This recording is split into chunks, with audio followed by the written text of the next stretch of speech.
as I'm leaving Jacksonville, came across that. I showed you the first prison, then I showed you the second prison I was at.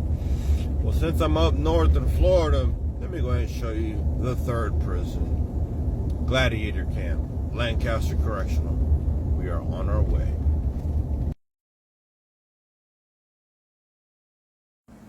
Pulling up on the set. Check it.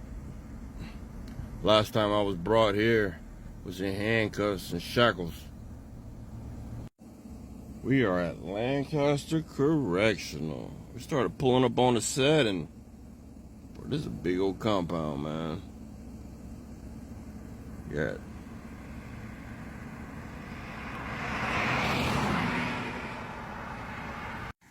I had a piece of property somewhere around there. Reason being, I remember we used to sit on the bleach, the track and the dip bar. We used to hear the cars go by with a boom. But that was our little piece of property. That's where you can find the neutrons who are not trying to get any problems. Right around there somewhere. What's going on, world? I'm at Lancaster Correctional, where I was about 30 some years ago, man. 1,000 stories with 1,000 explanations. I got a 4-year sentence and did less than a year. You get 4 years today, you doing 3 and some change in Florida. So that was a blessing in its own. Because I did my sentence in like 93. And I got out 14 days before my 18th birthday. But this place is, me being back, bringing up some emotions. Because me coming here, man, I thought I was coming here, I'm going to be, I'm going to just do my time. I'm going to keep to myself. I'm going to do this. Like, what I thought was going to happen didn't happen. If you think you're going to come to prison and you're just going to do your time, trouble will find you. Period, point blank. If you think anything otherwise, man, you are sadly mistaken. And you got to think, man, I was a big Chico when I was here. So I had size on me. But like I said in that prior video, man, we used to hang out by the dip, the bleachers, and the track. I was there first. I noticed the compound because you have houses everywhere. You got trees all on the compound. And I realized nobody hung out by the bleachers, the track, and the dip bar. And I'm like, all right, bet. And I can see why, because after spending a little time, there ain't no freaking trees out there. There's nowhere to get shade.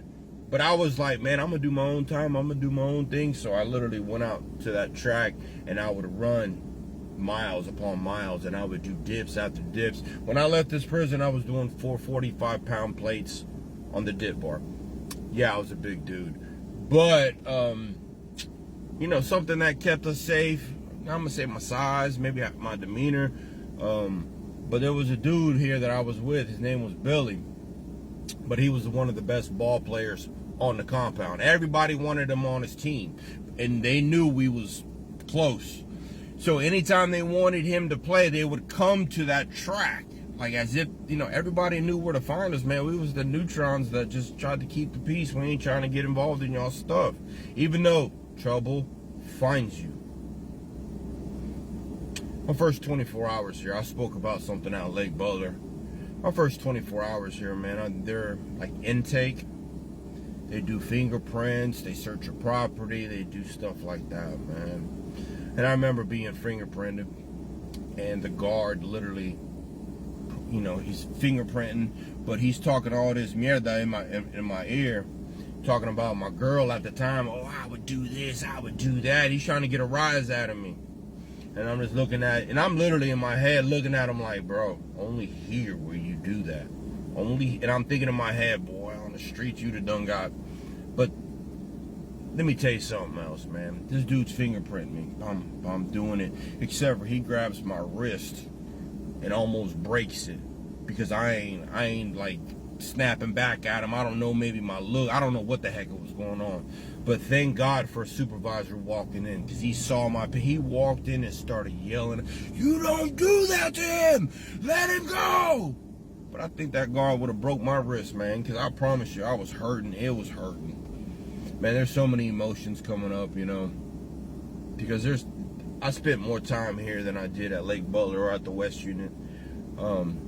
But I would be here for hours upon hours, and they're gonna think I'm suspect. But I'm gonna take my time talking about a few things. I don't want these videos to be seriously long, because I don't want to lose y'all's attention. But man, I can tell you one thing. I remember calling my homeboy. You know who you are out there. I had a Firebird with Trans Am parts, rims, music, and it was sitting in my garage. And I told him I would call home.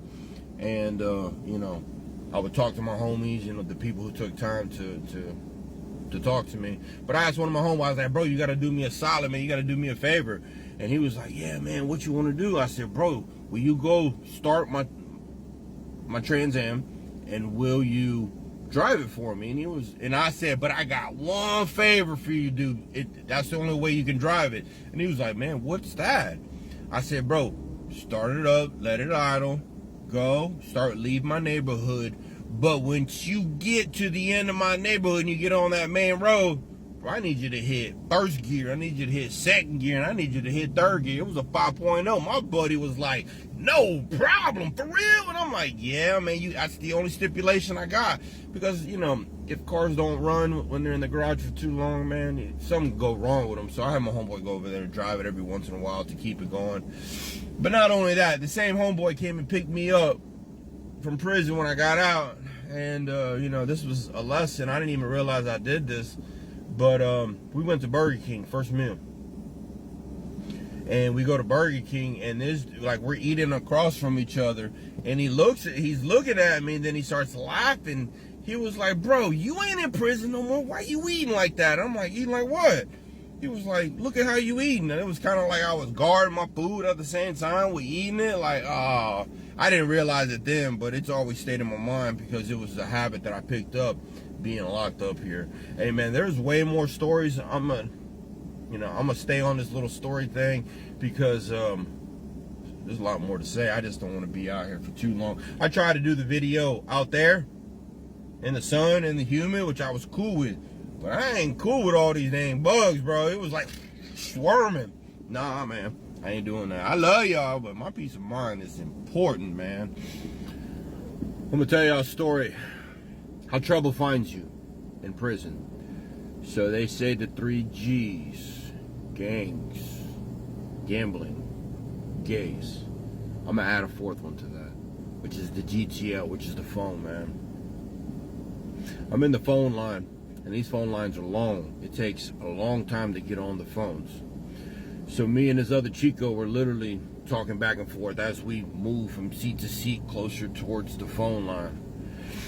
And I forgot his name, man, but the Chico gets up and he goes to the back. He said, man, hold my seat, man. I'll be right back. And I'm like, all right, bet, I got you. Well, there was a dude in there that came and sat next to me. And he started talking to me because we were talking the dorm, and I just thought he was there. And I was like, yo, that's my boy's seat. All right.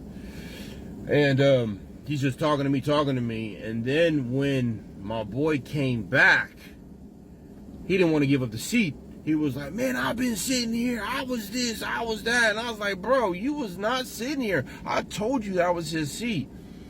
Now, you know, I don't know if this was timed or he thought he was going to take advantage of me. I don't know what, but the guard was outside smoking a cigarette. So now me and him are face to face, and he's calling me a liar, but he's raising his voice. Now the attention is all eyes on me, like he was Tupac, you know. But and he's looking at me, and he literally wants me to go against this Chico for him. And I said, you know, he's a Chico, right? You know, I'm a Chico. You know I'm a Chico. You want me to go against him to let you sit down there? And he was like, yeah. And I said, oh, hell no, man. And I grabbed the Chico and I literally sat him down. But what would have happened if I would have just said, okay? What if I didn't, like, stick up for myself? That would have been a turning point inside the dorm. Turning point to the point where, like, I ain't sticking up for myself. You know, it's the dorm, so they see you with your shirt off. Everybody knew I was a big old Chico. Because it's so funny how people want to pull that race card. And then, you know, so many times they pull that race card and call me cracker. And I would, you know, like when I first got there, like, yo, you can't call me out my name, man. You can call me Spick all day long, but I ain't no crack can't call me out my name. Because if you allow that, it's going to happen. But I became so numb to that word, bro. Later on, I'd literally just giggle at it like, I ain't wasting my time anymore.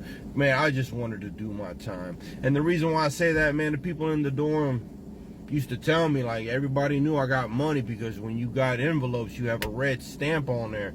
And, you know, they would call my name and I would get up. I would get letters like every day, every other day. So people was already hating on that. People hate on you because you got commissary. But a lot of people would be like, yo, you get commissary. How come you ain't got no lock? And I literally was like, man, I got a 4-year sentence, man. You don't want me to get a lock. Because I was already aware of what I was doing before I went to prison. Like, I was misdiagnosed because I'm manic bipolar, you know. So I didn't really care about my life. But I was aware of my actions because of what I was doing before I even got there. I know I react in a very bad way a lot of times. So, yes, I had commissary. But I never got a lock, man. I never got a lock, despite having all that commissary. Never got a lock because I didn't want to react in a wrong way to where a 4-year sentence would turn into 15, 20. Regardless, one more day is too long than what I wanted to be there. Because you are going to be reminded of, I don't want to be here every day. I definitely don't want to deal with it. I definitely don't want to, oh man, every day you're going to be like, man, I really wish I could have did better. But I didn't come here to really change. I know I wanted to get out to do whatever it is I was doing. I also had a radio in my dorm, like headphones. And on Friday nights, Saturday nights, people used to try to, they asked to use it. But I would be like, you ain't going to your bunk. You ain't walking around with it. You going to hear it in my cube. And a lot of people used to get mad at me, man. Like, I don't really care. Reason being is, man, this is how you get taken advantage of. Them earphones, they could just leave it on their bunk. Someone could steal it. Or they could say someone stole it. And now they feel like, oh, man, it wasn't my fault. Like, nah, bro. We're going to avoid all that, and you have to stay in my little cubicle area if you want to listen to it. Some people were grateful. Oh, man, I appreciate it, bro. And they would just sit down and get against the wall. But some people wanted to try me, man. I was like, bro, I don't really care. It's mine. You ain't leaving with it. It's staying in my area, period. But people knew I stood on business, you know. I mixed with every race. We was cool inside the dorm, you know. Other people used to say stuff about my size because I was, you know, like I said, I was big, man. There are more stories, you know. I'll stay on the Lancaster Correctional for a little bit because there's more, man. I had a razor pulled on me. People want to back your time up when they know you're about to leave.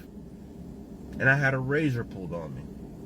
It could have turned out bad, but, you know, I was moved to another area of the prison. And I was trying to play checkers, but in actuality, I was playing chess, but in actuality, it ended up being checkers. Not literally, like, per se, but I knew my time was coming, and you know, you hear it all the time. People find out you leave, and they're going to try to back your time up. So I literally went into a program that, you know, I thought because it'd be less people, nobody knows me, man. It was like my last, I don't know, 30 days or something like that, you know. I literally thought it was going to keep me safe, but what it did, it just put me into the more mess because now you're enclosed in a little area. And yeah, man, there was this small little Chico man came up to me, asked me if I had, he came to my door, never came in. I had my shirt off, and he pulled out that razor, and I looked down, I saw that razor, and I was like, okay, man, my thoughts was, I looked to the left, and I looked to the right, because there was 4 people in a cell. So I backed all the way up, and I put my hands on each of those bunks, and my thought was, I'm going to lift myself up, kick him in the face. I don't know if he noticed that, but, you know, I said, come on in. But he never came in my cell, man. And I'm thankful, you know. God's grace, he kept me safe.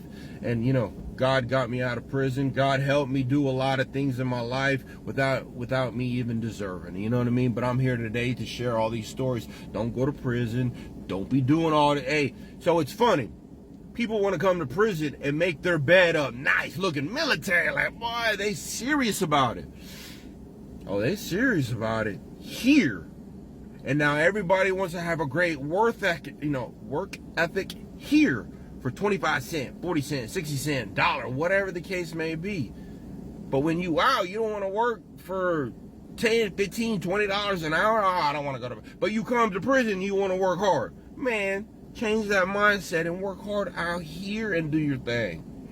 Speaking of beds, man, there's a lesson learned, man. I was talking to somebody in the dorm, and I didn't realize what I did. I thought I was sitting at the foot of the bed,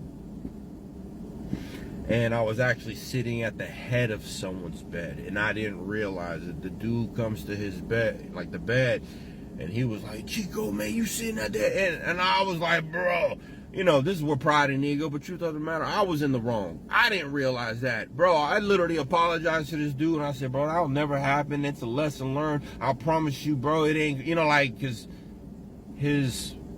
the bunkie next to him was one of my homies, so I was always over there, but I didn't realize what I did. Man, I apologized over and over, and I said sincere apology. I mean, because it was my fault. If I would have bowed up, man, it would have turned into craziness. I ain't got to act up on that. I was in the wrong. Literally in the wrong. So why am I going to start crap? There's no reason to, man. It is Lancaster Correctional. Do things right.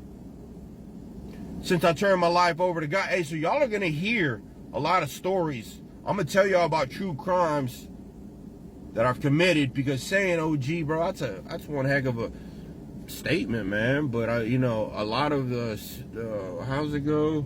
The time limit on all of these crimes that I'm going to talk about, I'm not going to tell you. I'm just going to tell y'all stories, because if it was a movie, y'all be like, damn, that dude was real. But I'm going to tell y'all things that, you know, the time limit's up, man. Statute of limitations is all up. So I'm gonna tell y'all some true stuff, because I was told I could write a book. I could have, like, my life, man. Y'all should stay tuned, because when I got out of Florida prison, man, I ended up trading my Trans Am for a Grand National. A lot of y'all know about that Grand National, man. I took the movie Menace to Society. This is something I watched, and I literally turned into O-Dog. MC8, you call it. And I took on the persona of the OG, because I had got out of prison, and I was up to no good, man. I got more stories for y'all. Stay up, stay blessed, but just know, once I gave my life to God, man, my life changed. Period, man. I'm all about Jesus, because I've had a spiritual awakening, man. I'm gonna prove to y'all the OG part. It's funny, I could talk about negative stuff and people will be like, oh man, you know, and I asked somebody the other day, like, why do you believe all this? And he was like, man, because I just heard about your background, the way you act, the way you are. So you ain't ever seen it, but yet you believe me. So when I talk about spiritual stuff, oh, I don't believe in that. Well, you ain't seen me do what I did back in the day, but you believe it. You want to believe in the negative. I'm here to put y'all into the positive. I can just show where I was the OG of back in the day. It doesn't matter to me about being an OG, but I'm gonna talk about it, because I went through what I went through for a reason. And yes, I was a person that wasn't nice, and yes, I overreacted with so many. When taking GP, general principle, to other levels, I'm gonna tell y'all the distortion I had in my head, the negative thinking, the distorted thinking that I had. And we're gonna talk about some recovery stuff, man. Stay up, stay blessed. I keep trying to end and I keep going, man. Much love. Peace.